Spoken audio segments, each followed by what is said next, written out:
টলিউডের superhit জুটি দেব শুভশ্রীর প্রেমের গুঞ্জন একটা সময় ছিল টক অফ দ্য টাউনে।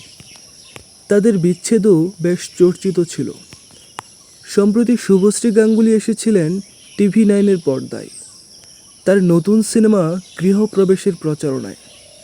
সেখানেই এক উপস্থাপিকা তাকে প্রশ্ন করে বসেন, এই যে দেবের সঙ্গে তোর প্রেমের কষ্ট, দেবের সঙ্গে তোর বিচ্ছেদ, এটাকে তুই কিভাবে সামলাচ্ছিস?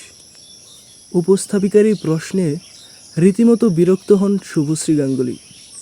তিনি বলেন, দেখো, এসব কিছুই আমার জীবনের মুছে যাওয়া অংশ। দেবের সাথে প্রেমের স্মৃতি, প্রেমের কষ্ট সব কিছু আমি ডিলিট করে দিয়েছি।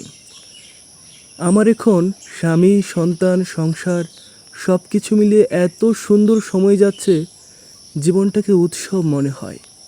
এই যে প্রেমের কষ্ট, সেটাকে তুই কিরকম ভাবে দেখলি জীবনে? দেখো, ওইগুলো এখন আমার আর কিছু মনে নেই। It's a deleted part of my life. এখন এতটাই বেশি উৎসব আমার জীবনটা।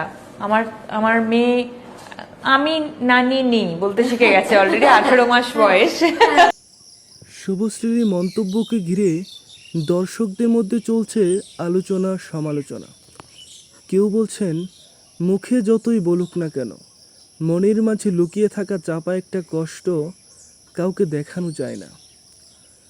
কেউ বলছেন, দেবকে নিশ্চয়ই মনে রেখেছে শুভশ্রী, কিন্তু প্রকাশ করতে চায় না, কেননা অতীতের কোনো স্মৃতির কারণে বর্তমানটাকে অসুখী করার কোনো মানেই হয় না। কেউ বলেছেন, এইসব উপস্থাপিকাদের খেয়ে দেয়ে কাজ নেই, তাই উদ্ভট প্রশ্ন করে। তো ভিউয়ার্স, আপনাদের কাছে কি মনে হয় কমেন্ট করে জানাবেন।